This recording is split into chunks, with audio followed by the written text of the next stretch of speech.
This episode is sponsored by the Twindle Foundation. Learn more at www.twindlefoundation.org. Let's talk. So many people stay hidden due to fear. Fear of judgment, shame, or even guilt. You are not alone on your journey. Girl, you are not alone. This is a safe place. A place to be heard, a place to be free, a place to be yourself. Bring your girlfriends and let's talk about it. Yeah, let's talk about it. Perfect. So how's your day going? When you have kids. I understand. I definitely understand. But What ages are your kids? That's good. 6, 4, and 1. Oh, you have young kids. Yeah. So Yeah. I'm trying to get this situated, and then it's like they asking me to fix their tablets. Today was no school, so I was Yeah. That's okay. Sometimes we have to find balance in everything. Yeah. So listen, I was online yesterday and I saw this video. And I don't wanna give anything from it, but I saw this video and I saw your story and I was just like, oh my goodness. I'd love to talk with her. I would love to speak with you. And then I also saw that you had a new book. Is that correct? Actually, I only have one book in a journal. Okay. I'm working Okay. on my second book now. Everybody's harassing me about it, but I don't want the second book to be with a bunch of my traumas. I want it to be with my healing process. I want to talk more about my healing process than my traumas because I wasn't able to put all of the traumas into the one book, you know. Mm-hmm. So people want it, but I don't want to give it. Right. So I understand that. I say that it's a process. And you know what? I'm gonna go back and I'm gonna let you share your story. Just tell everyone who you are and a little bit about yourself, and then you can jump in and talk about your book and everything that you've been through and how everything came about. Okay. Well, my name is Brenda J. I am from Florida, Jacksonville, Florida. I'm currently 26 years old.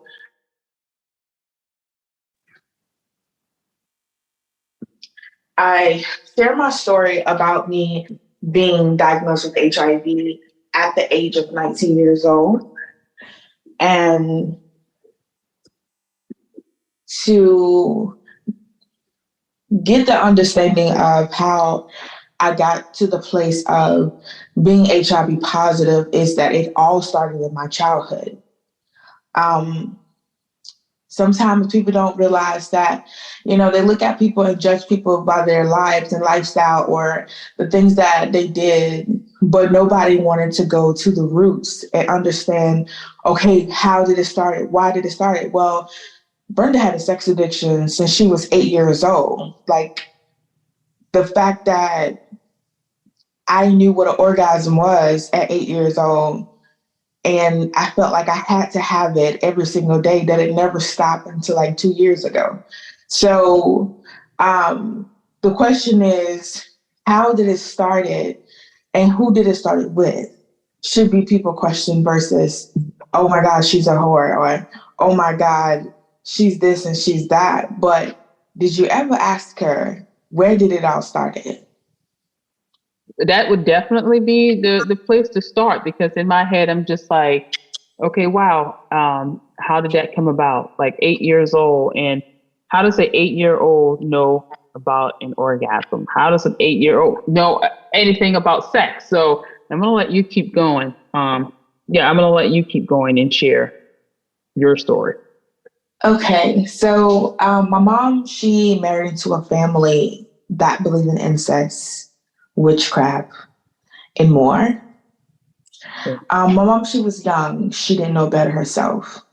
And it's crazy because our stories are similar in a way. The only difference is I walked out the marriage with HIV.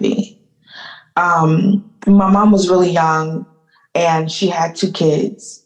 So she married this guy who families just, man, the stuff that you see on TV and movies is what my mom married into unknowingly.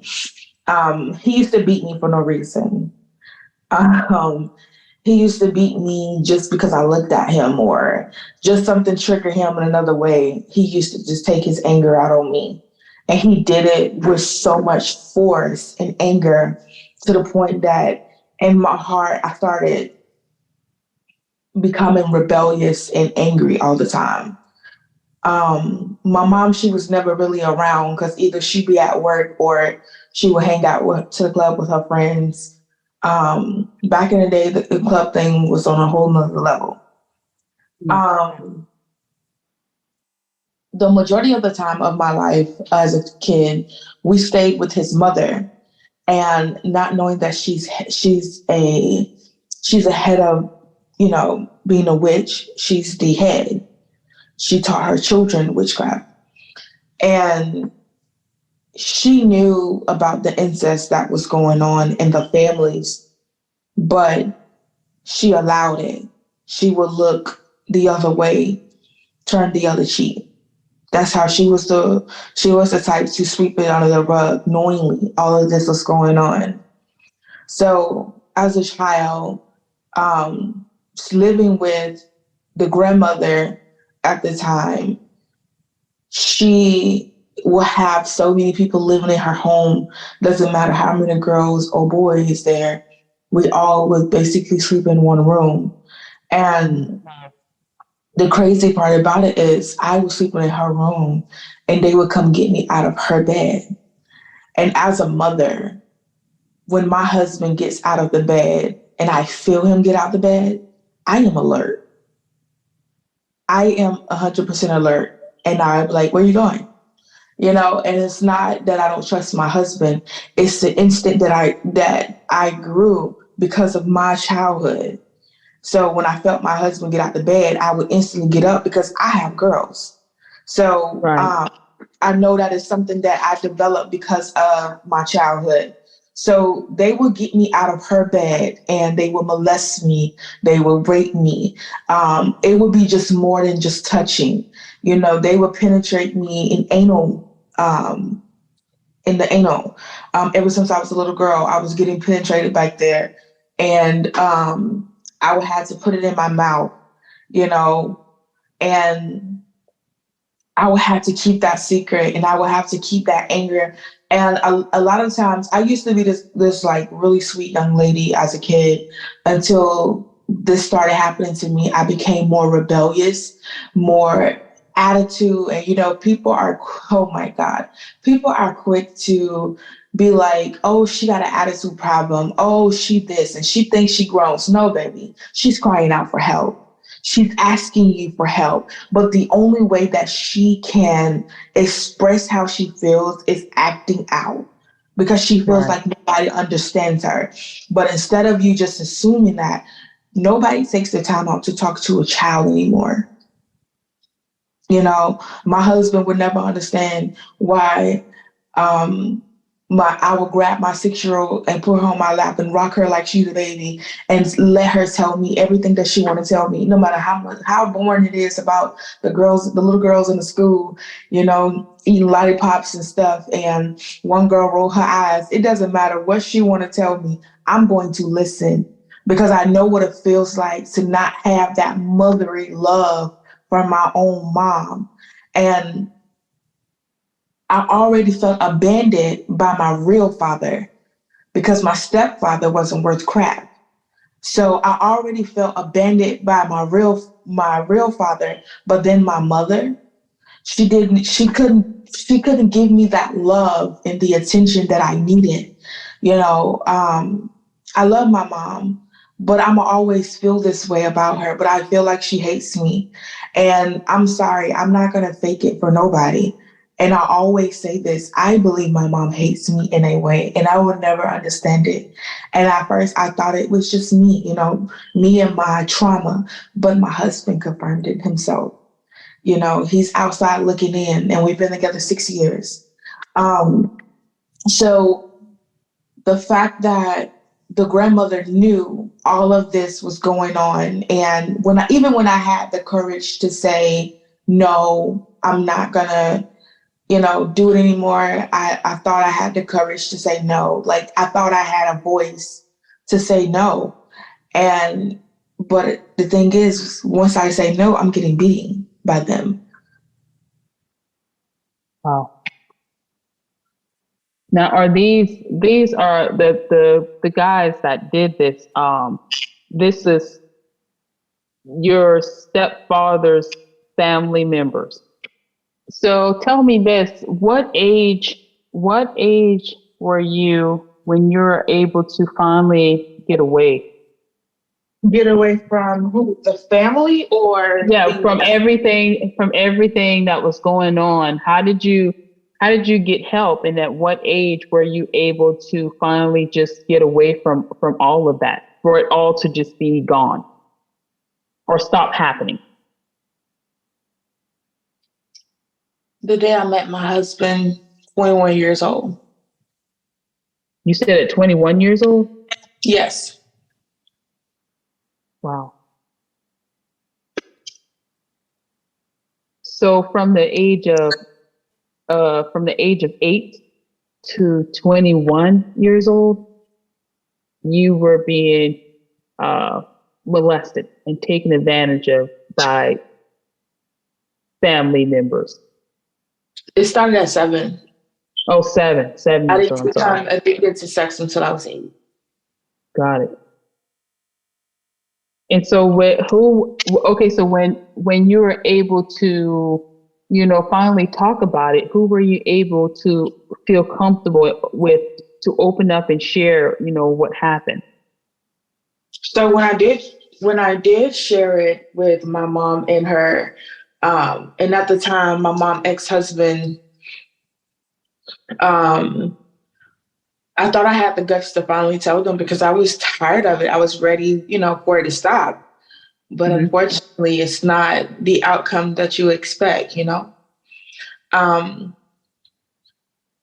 I went in more in detail in my book, but my mom's ex-husband ended up giving me a flashlight and told me to walk.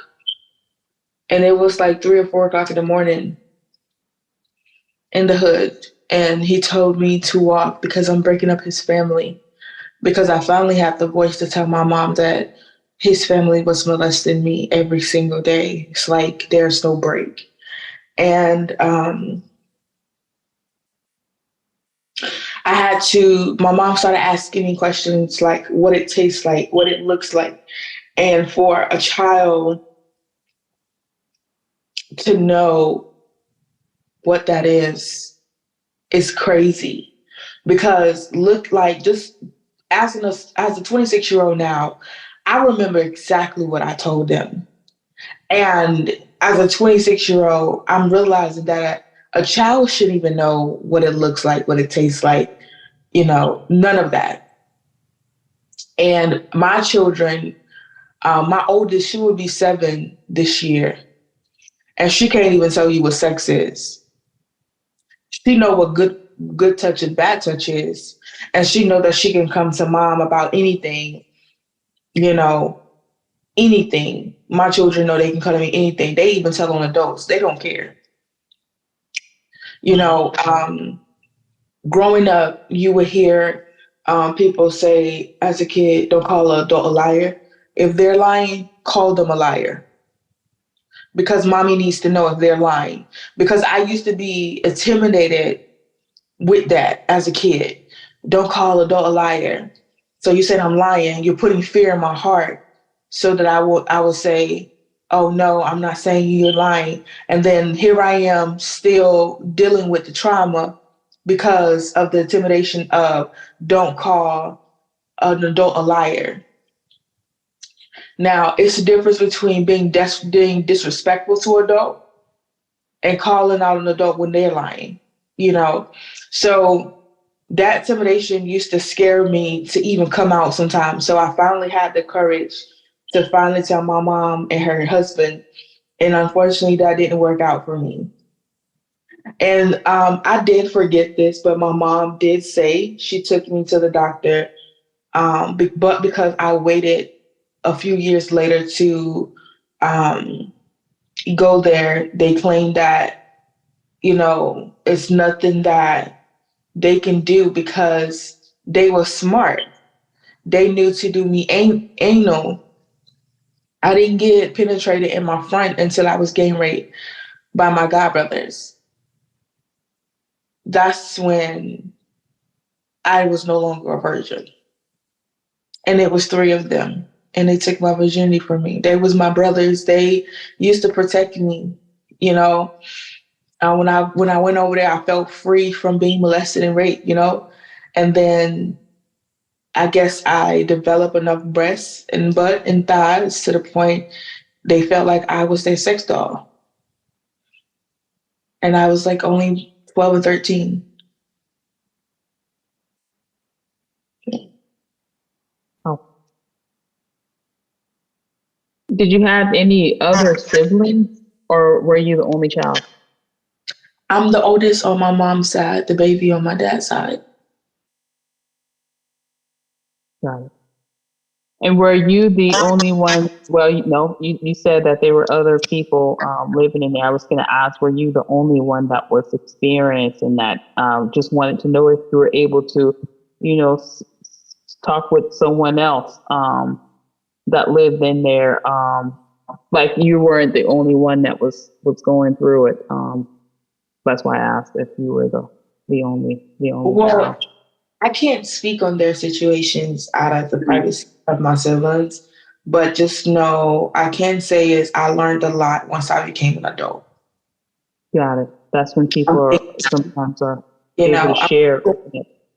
I'm thinking I was protecting him because I made sure what I thought I was making sure it only happened to me. I thought I was protecting them so that it won't happen to them. But unfortunately, things happen. What's the relationship? What's your relationship like with your mom? Like right now, at this age, what's your relationship like with your mom? We're cordial. I kind of distanced myself because I used to seek validation from her so bad to the point that I was losing myself.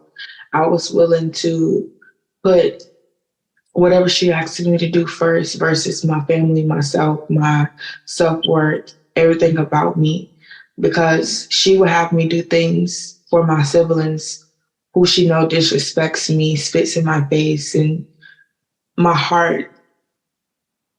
I guess I wanted my mom so bad that I was willing to go through all these heartbreaks and heartaches just to do whatever she asked me to do to please her. So just hoping one day she will love me or one day she will claim me. But I just learned to distance myself and seek validation from no one. I'm a mother myself. My children needs me. They need me to, like my husband, he was telling me, he was like, you always think about everybody but yourself. And I said, well, I don't have a choice at the moment because I put everybody before y'all and I owe y'all this. Because I was letting my trauma, dictate who I was and who I am. And my girls were suffering. I can't allow that. I give my girls, I want to be able to voice my opinion and voice how I feel to my mom. That's not going to work out. It never works out because my mom will get upset and then feel like I'm ganging up on her and all this other stuff. And I just rather keep it to myself because I feel like she's never going to own up. She's never going to apologize. One time I talked to her, I felt like I thought I could talk to her now that I'm grown. And we was in a car and she was like, I tried everything I could as a mother, bump all y'all, how y'all feel about me and all this other stuff. But instead of her just, apologizing for, not being in her right mind and not able to be the mother that she wanted to be, but it's a difference of being a mother and like if you at work and I understand, okay, you at work, you trying to make it for your family, your kids, you're a single mom. I get that part, but it's when you start partying, when you start going out all times of night and all weeks and your children, I'm wearing the same clothes I wore yesterday because I'm the only plus size in the family at the moment. And to me, that was new plus size. I always had what they call a BBL body as a kid. And that's why so many grown men used to be like, oh, it's just, oh my God. Anyways, I used to have to wear the same clothes to school that I wore. So let's say Monday, I would have to wear Monday clothes on Tuesday. My hair was never done. I used to get picked on every day at school. In elementary, people was treating me like I already had HIV. Even as a kid. So I'm used to people treating me in a kind of way. Like, that's why I always tell people, you can't hurt me. You can't say nothing to Brenda that Brenda never heard. Because I heard it all. So I would get picked on at school and bullied at school and then molested at home. Yeah. Were there anyone, I was going to ask you this earlier, if there was anyone at school that you could have reached out to or a teacher or maybe a guidance counselor, someone that you felt comfortable with to tell them what you were going through at that time, what your home life situation was like? It's crazy that you asked me that, honestly, because I'm gonna always say this: the school system failed me, because you are trained to see the signs of abuse. You can tell by the way I walk, the way I talk, something has changed. How you not know I was having orgasms in nap time? Like, how you not know this? How you not know I had orgasms on the bus? And my cousin used to watch because the incest was heavy in that family. Her and her boyfriend used to watch me have orgasm. And I believe I was like, I think I was in, I want to say, first or second grade when it happened. No, that was like, that had to have been either, I kind of want to say kindergarten. I want to say between kindergarten and first grade. Yeah. Because my daughter will be 7 and she's going to first grade next year. So yeah, I was 7 years old when I first started having orgasms. But 8 years old is when my addiction got worse. So the school system definitely failed me. I'm going to always believe that, because even in my teenage year, I finally told someone in the guidance counselor. And when I was at school I was at, I thought I can trust her. I'm thinking that what I didn't know as a child, that she had to say something, Right. But it made it worse for me. It didn't get no better for me. I ended up getting sent off, even though I was the child. The molestation never stopped. Never, not even in my teenage years of being in high school, middle school. It never stopped. It didn't. So once you reported it, were you taken out of the home? No, not at all. But I was taken out of the home, not by DCF though. I was sent away. But my mom would never own up to that. My husband, who I'm currently with, we was talking to my mom and my dad, God bless the dad, who passed away from COVID, my stepdad. Now my mom ex-husband who used to beat me, but my mom got remarried to a good man. And we was in the living room talking, and I brought it up. I wanted to know, why did y'all send me away when I was the child?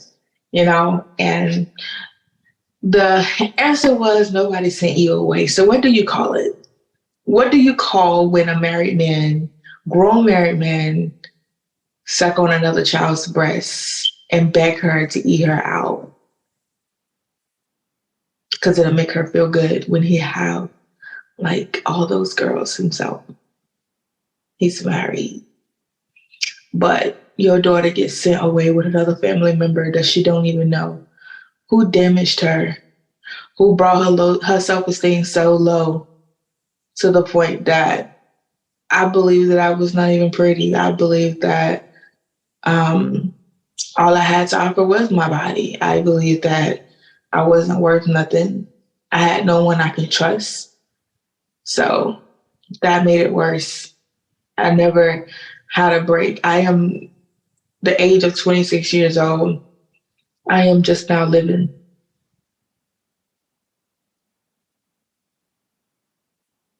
So how did you get to that point of, when you say I'm just now living, how did you get to that point? Like, were you able to seek help, go to counseling, or how did you work through everything that you've been through? Honestly, God.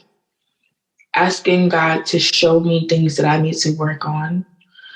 Praying more, reading my word, and letting him comfort me, because even though my mom's living, I feel like I don't have her. And my stepdad, he passed away, so I don't have a dad anymore. I do not claim my real father. I will be respectful because he's my elder, but I do not claim a man who will sleep with my husband. So, so you were married before this time. So you were previously married. Yes. I was married. So what age? Go ahead, I'm sorry. I was married at 19 years old. Mm-hmm. Got married at 19. I met my ex-husband through my real father. Okay.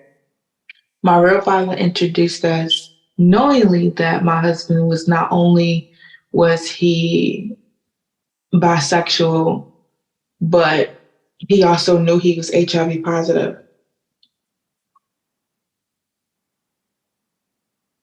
And my dad is a bishop of the church.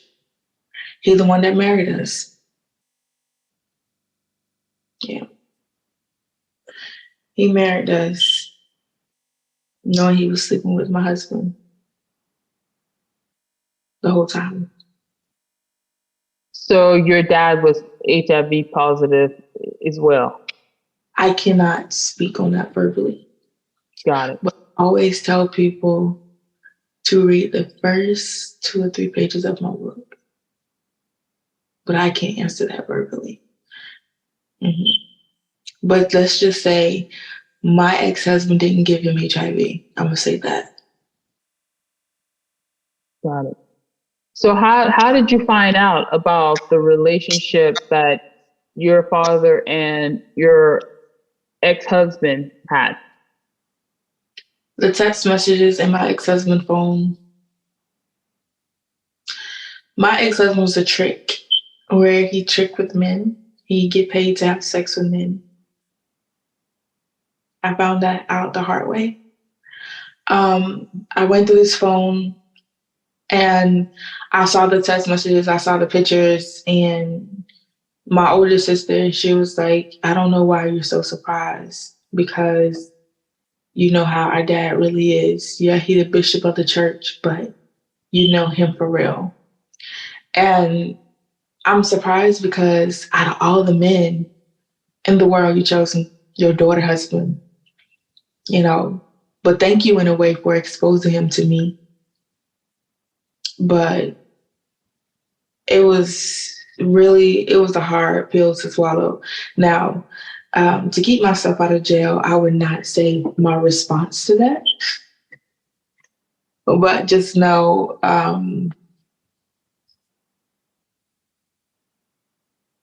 I tried to get back in blood. I'm gonna put it like that. So once, so once you found like the messages and you everything was revealed, what was the response of your father and your ex-husband? Like, how did they respond to it? Was it denial? But of course, you already had the evidence. The denial is real. Like when I tell you these men are so delusional, they are so delusional. So my ex-husband response is, "That's nasty. I would never do that to you." It took this year for him to own up to it. But my dad, honey, you ain't gonna get nothing out of him. He is going, his favorite thing is to say, "That's the past. We moving on. I'm moving on what God has for me forward." He's such a manipulator that he doesn't want to own up to his wrongings, or he never wants to apologize. And you know what?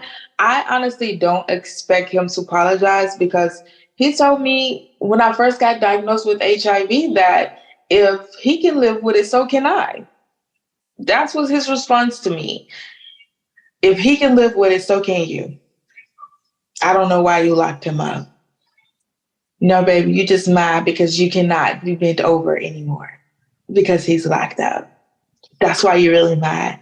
And the fact that your daughter, your baby girl, was diagnosed with HIV at 20 years old, right when she turned 20, pregnant with her first baby. It's the fact that you still went to go see him while he was locked up, instead of calling your daughter to see how she's doing, how's the baby doing, to see if my baby even get it. No, he didn't do that. He didn't do that. So my question to myself is, why does my parents hate me so much? What is it about me that I'm just easily to be hated? Like, was I a mistake? Like, is this something that I don't know from both sides? Was I a mistake to them? Was I an accident? Was I supposed to get aborted? Like, I have so many questions because both parents, I don't understand it. I don't.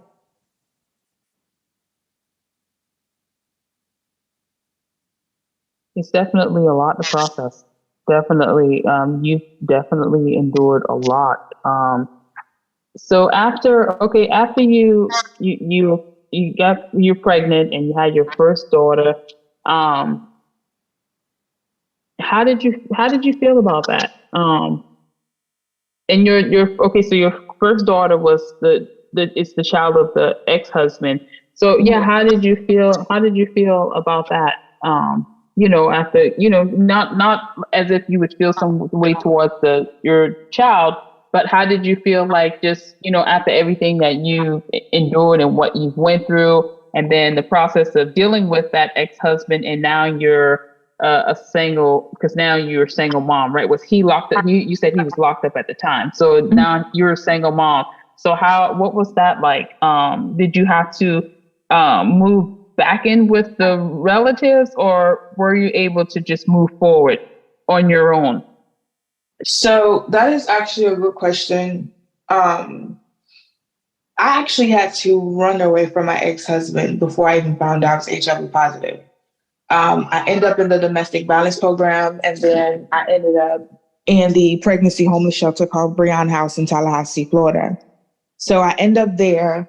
I decided to go back one more time just to see would it work with my husband at the time. Even though I knew all these things about him, I was allowing loneliness and brokenness to affect how I felt at that moment. So I immediately packed my stuff without him knowing about it, because that night he ended up starving me while I was pregnant. I couldn't drink water. He was dragging me by my hair. I ended up finding a phone with all the men in it that he was messing with. The same pictures he used to send me, he was sending to men. So I ended up leaving Tallahassee to go back to Jacksonville. My mom and my stepdad, they didn't know that I was Um, they didn't know that I was there. Nobody knew but my older sister because she the one that helped me get out of it. And I tried to be careful as possible because I know what my ex-husband is capable of. So to keep myself alive and keep my baby alive, I had to move accordingly. So I ended up moving with my parents. I was very uncomfortable and unhappy. So I ended up getting an apartment, and it was a 2-bedroom apartment. It was in a hood, but it was mine, and it was peace. God allowed me to get an apartment with no money. My apartment was furnished with no money. I was able to get a car without putting money down. Even though I was making payments on it, I was able to do that. I was able to get a job. Like, so many things had really locked up after I had my baby, and before I had my baby, because a lot of this happened before I had my baby. But the first year of being HIV positive and pregnant was the hardest year of my life. It was the hardest year of my life. And that's because first I had to process how I got HIV. Why do I have HIV? How long did my husband knew that he was positive? And is he positive? Like, I had so many questions, and I knew it was from him because of the things that I found with the men. So after I had my baby, I did lose my mind. I did. As a Christian, some may understand, and some people might not understand when I say this, but I did lose my mind for a whole year. I did. It was to the point where I would put furniture in front of my door. I felt like everybody was out to hurt me. Everybody hated me. I felt like they was plotting to take my baby from me because I knew that low key I wasn't mentally stable. Because I mean, you just told a 20-year-old that she's HIV positive, and then now she got to go through postpartum depression, and then she got to take care of a whole baby, all by herself. So what did you expect? Like, nobody decided to say, you know what, let's get her counseling. Let's take her here and there. She needs to talk to someone because this is a lot that's on her plate, and she's trying to. The state is involved. People started finding out that I was the wife that was diagnosed with HIV because it's all over the news now. So people reaching out. So I had to delete all of my social media.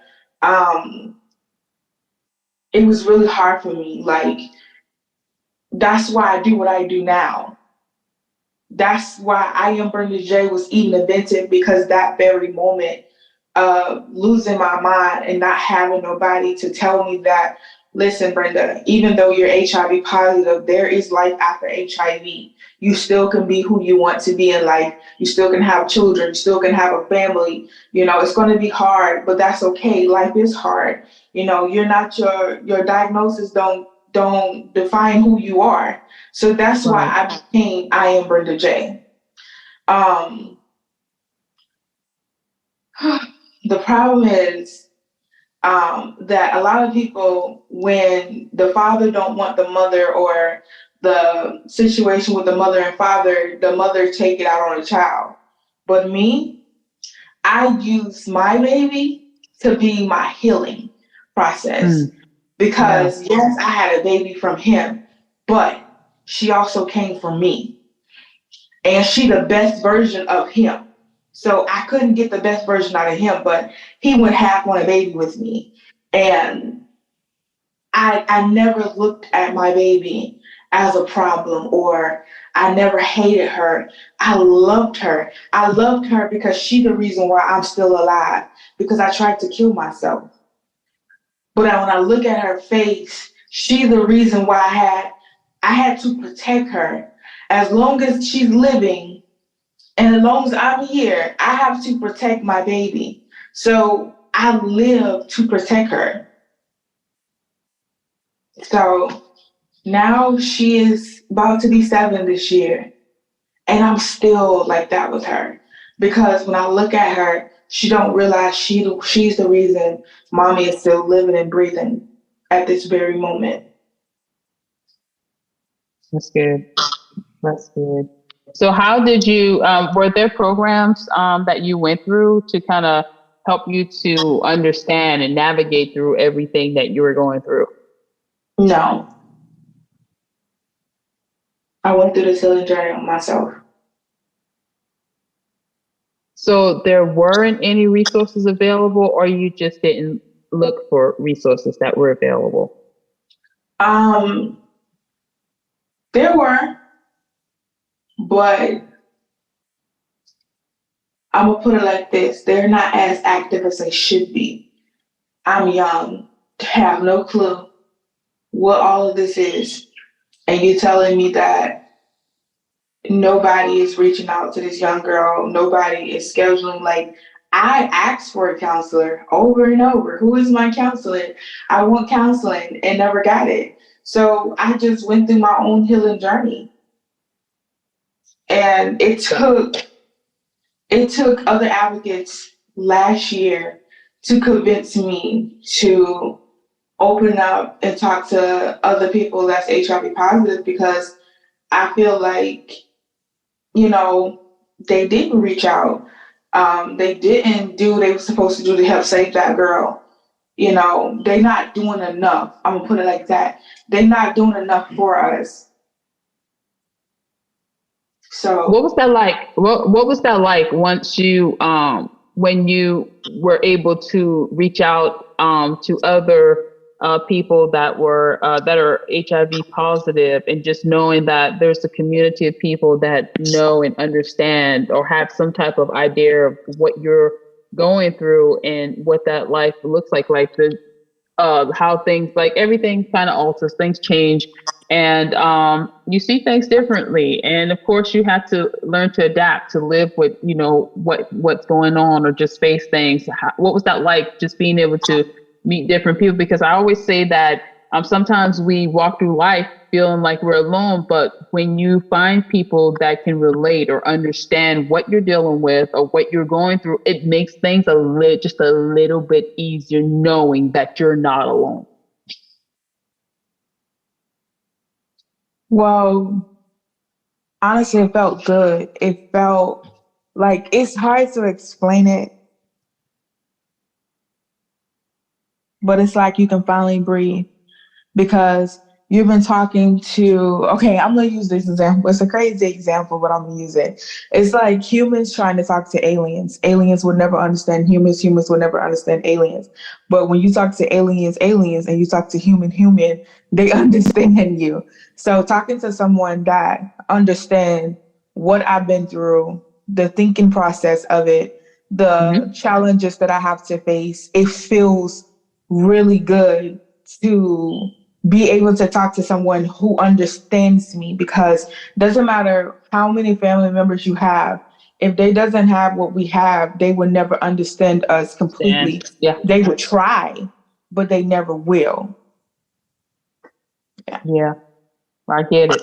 I totally get it. And that was the whole reason, that was the one reason I created my the podcast that I have, Let's Talk About It, because I felt like I was walking through life alone and no one understood. And when I did, when I spoke with other people, when I had conversations with friends or people I knew about certain things, it felt like I was the only one that was opening up and sharing. And I felt like, okay, maybe something's wrong with me. Everybody else's life seems to be so perfect because there's nothing from them. There's no story. So I felt like I was the only one that was going through it. And then I realized at some point later in my life that I wasn't. A lot of times people don't talk about things because of due to fear or shame or guilt. And so that was the reason why I created the podcast, because I wanted to be able to create a safe space where people could openly share whatever it is that they were going through, and just being able to process. It's a part of my healing journey, and it allows me to be a part of someone else's. So that I do get when you're having a conversation with someone and them not getting it. It's totally different. So tell me about your book and the reason why you created the book. So my book called is Bruised but Not Broken. And say the name again. The name of the book. It's called Bruised but Not Broken. Oh, bruised but not broken. Okay, got it. So, Bruised but Not Broken was not supposed to be a book. It was a diary. And my husband, who I'm currently with, who is HIV negative, I'm positive. So I am married to a man who is HIV negative. And my husband convinced me to write from the beginning of my life to the end for me to release a lot of trauma that he couldn't understand of why I was the way I was and why I was so overprotective and so closed in, because I'm a married woman, but when I get naked, I cover myself like I'm that little girl. And my husband noticed that. And he wanted me to write, everything out. So when he read it, he said, "You can make this a book." And I was like, "I don't know, because I don't know, because a lot of people are going to be mad because I'm exposed a lot, because the fact that in the book, you can tell I exposed so many people to the point you can tell it wasn't supposed to be a book. Most people, when they write a book, they write what they want you to know. I didn't spare anything because it was a diary. And Bruised but Not Broken became my baby because it give a person an insight of my life so they can understand first of all, who am I and why do I do what I do?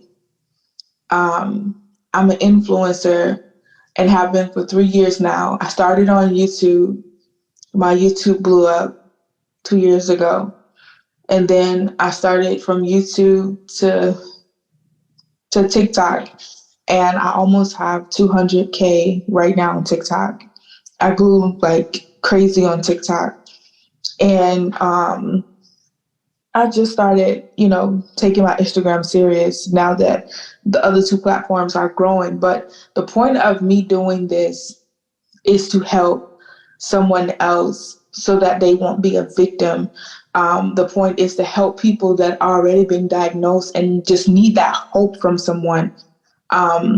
Because a lot of people don't know, and when I do share it, it shocks them. I am a victim of human trafficking. I'm a survivor. So me sharing my story is not to make people feel sorry for me, but if you was to check my inbox and my emails, you will be surprised of how many people's lives I'm actually touching, and especially the HIV and AIDS community, because God blessed me with a husband who is HIV negative. I have 3 beautiful girls that is HIV negative. I am finally happy and know what love is. And if God can do it for me, you don't think he can do it for you? Right. That's exactly right.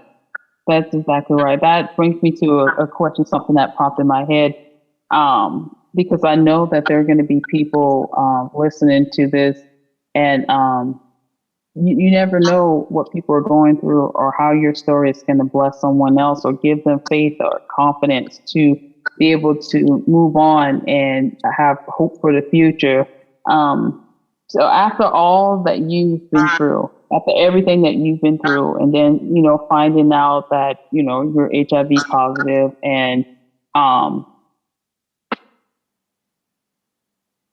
and then just finding and being able to find love again, like meeting your husband, the man that you're married with now.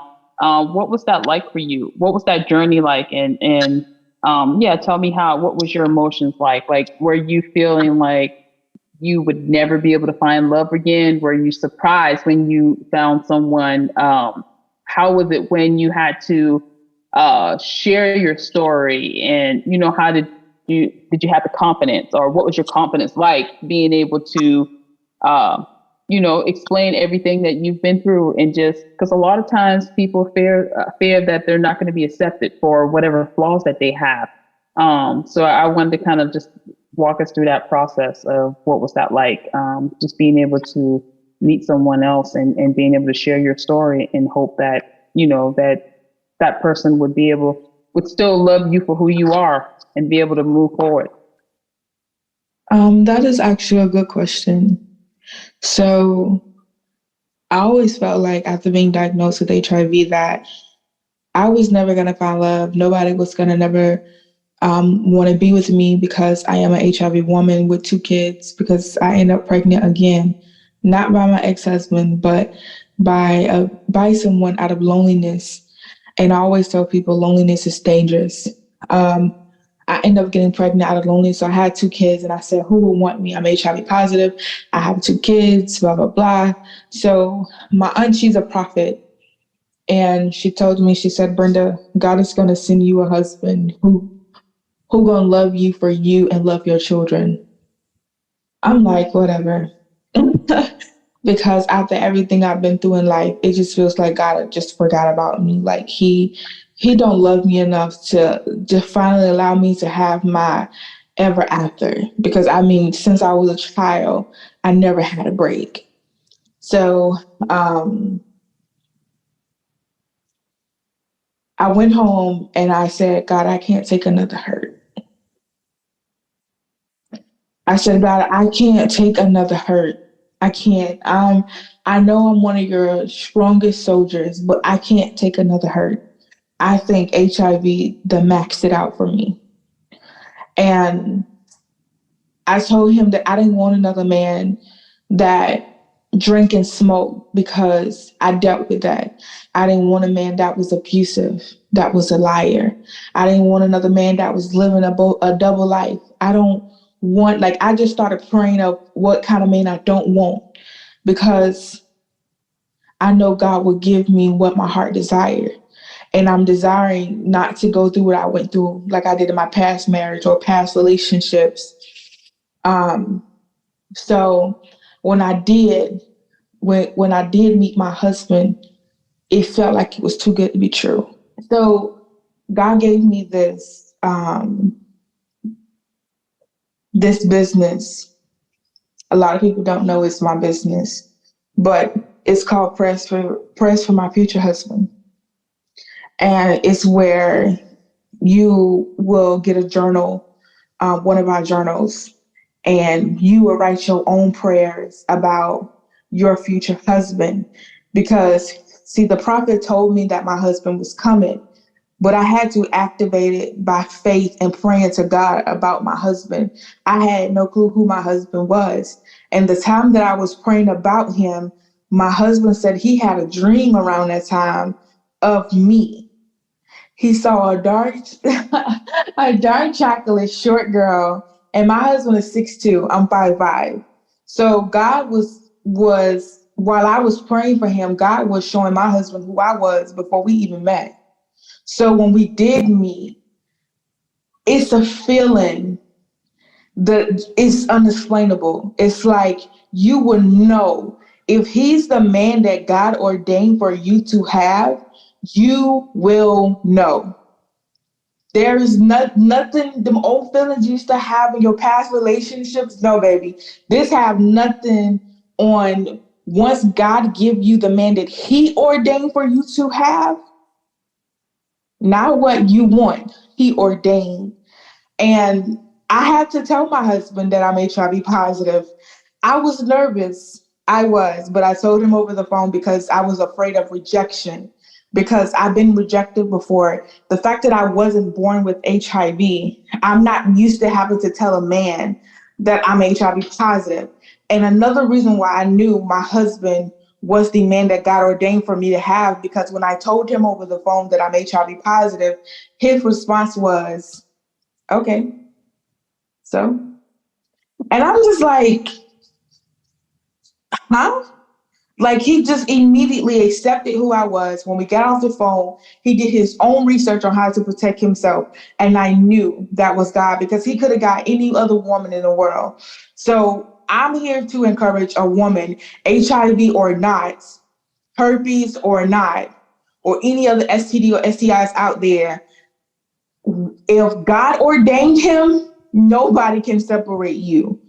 All you have to do is trust God through this process of wanting to be married.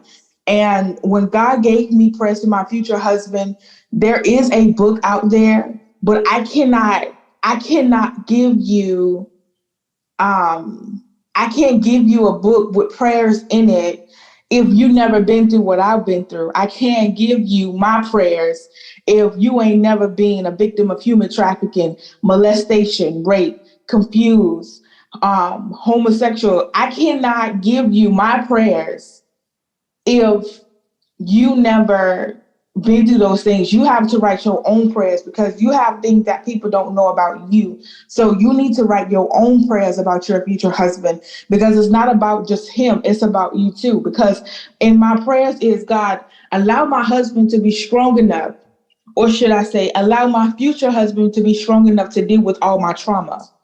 Because I knew I wasn't completely healed and that it was going to come out eventually. So yeah, I hope that answered your question. You did great. You did great. So tell me, I know you said that you were uh, in the process of working on something else, another book, but you didn't want it. You wanted to go into a little different, a different direction. I just want you to kind of explain, just talk about what you're working on and the shift that you're looking to take, like the direction that you're looking to go into in this new project that you're working on. I am working on my second book, and I Mhm. probably start over 3 different times. I actually have like 3 different books being in writing at the moment because I went 3 different areas in this book, but I don't want it to be my trauma because I still have a lot more trauma that I haven't even talked about. A You mean lot. you don't want it to be about this subject, like the things that you've already wrote in the other book or the story that you're talking about now, and you want to go into a different discussion? Right. I wanted to go through how I got where I am now, Mm-hmm. who I am now, and how I overcame so many things. How was I able to not only forgive my ex-husband, but my father as well? How was I able to accept a lot of things that happened to me as a child? How I am now, who I am now, and what I'm doing to make make it in this world because it's hard. Like they say, Black people go through things. People that's Black in HIV go through a lot too. So So the first book, Bruised but Not Broken, you're talking about everything that you've gone through from your childhood up until now, and then this new current book that you're working on. You want to be able to talk about the process, your healing journey, what that looked like. mhm. Well, I just want to make sure that was clear. Now, I didn't want to put the words into your mouth, but I just wanted to make sure that I understood exactly what you were saying, that you wanted to move in the direction of talking more about your healing journey. And that's definitely gonna help people because a lot of times you hear the story, what happened, then you get to the outcome, but the middle part, what that process looked like, that's the part that people skip over. That's the part that people don't really want to talk about because it's not easy. And by sharing your story, you're going to be able to help someone else who may be going through the exact same thing, who may feel like they're alone. But hearing someone else's story, it'll give them hope, because sometimes when you're in that process, it's like, oh my gosh, I feel like I'm failing, I'm doing something wrong, or I'm never coming out of this. There's always a series of things that continue to happen before you get to that breakthrough period. Or even sometimes in your healing journey, sometimes it feels like it's all cycling around. You feel like you might be healed in a certain area, and then next thing you know, something else resurfaces. Like, gosh, I thought I handled it. I thought that I've already healed through that. And it's like, no, there's still more work to do. And it becomes very confusing. Like the cycle becomes confusing, and you feel like, oh, I should just give up because this is not working. But it is working. And so I think that that's so important that we do talk about that middle process, what the journey to healing, or the journey to freedom, or the journey to letting go, what that looks like, not just what happened, and the outcome, but how did you get there? Like what steps did you take to get to that next step in your life? So I think that's going to be wonderful, and I think that I feel like you're going to change the lives of so many people. And you know what else I want to say? I think that it's very brave of you to share your story, to put that out there, because you're very transparent and vulnerable, and just sharing all of that. Because a lot of times people, carry that stuff to the grave, and you even sometimes on social media, when people share their story, and sometimes people will comment and say, you could have kept that, or you could have taken that to the grave, or we don't need to know all of that. But there's someone else out there that may need it. So one person can't speak for everyone, or 500 people can't speak for, billions of people, So I think go ahead. I can give a sneak peek. I can give you a sneak peek of the second book. Okay, I'm ready. Go ahead. This is what I'm going to say. I almost lost the best thing that ever happened to me, because I was given an ultimatum of pick either my ex-husband or my husband. I almost missed out on the best thing that ever happened to me. I'm going to keep it like that. I almost lost the husband that I'm with now. Are you saying that you were thinking about going back to your ex-husband? I'm saying is there is a possibility that it was some Oprah type things happening to the point that I had to pick between the both of them. And I almost missed out on the best thing that ever happened to me. Mm-hmm. Wow. So when can we expect the new book? I'm definitely praying for my birthday this year. I was born in August 11, 1996. So this year in August 11, I am praying that all is well and my apostle give me the check mark to publish it. But it definitely is. It's like what's that one R. Kelly song? When was it R. Kelly? No, that was R. Kelly and Trey Songz, the same girl. Oh yeah. Oh yeah. Okay. Yes. Wow. And another reason why I haven't published it, because something is happening right now, and it's similar to the first situation.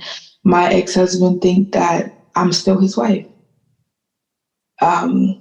So a lot is happening, and my husband, he knows. And I told my husband this. I said, I'm going to tell you something. I said, my ex-husband only knew me my ex-husband really only knew me like 6 months. I said, you've been knowing me for 6 years. I said, you do the math. I said, he thinks he knows me, but you knows me. It's a difference. 6 months to 6 years, it's a big difference. So my husband knows my deep, dark secrets. My ex-husband doesn't even know anything about me like that. So, yeah, that's part of the second book. Well, I'm definitely going to be on the lookout, and hopefully around that time, I can get you back on, and maybe we'll be able to talk about your new book. Okay, we can definitely make that happen. Well, Brenda, I want to say thank you so very much again for being vulnerable and transparent, and for giving your time just here to just have a conversation with me, because I know that a lot of the things that you shared wouldn't have been easy for myself. And if I could speak for other people, I don't think that it would have been easy for other people as well. What you shared, I think that you're very brave to survive all of the stuff that you've been through. And I always know that, and even the Bible states that your ladder will be greater, and the days ahead of you, that means that the days ahead of you will be better than the days behind you. So I know that you have so much more, so much more to look forward to in life. And I know that God will always be with you, even though sometimes it doesn't seem like that.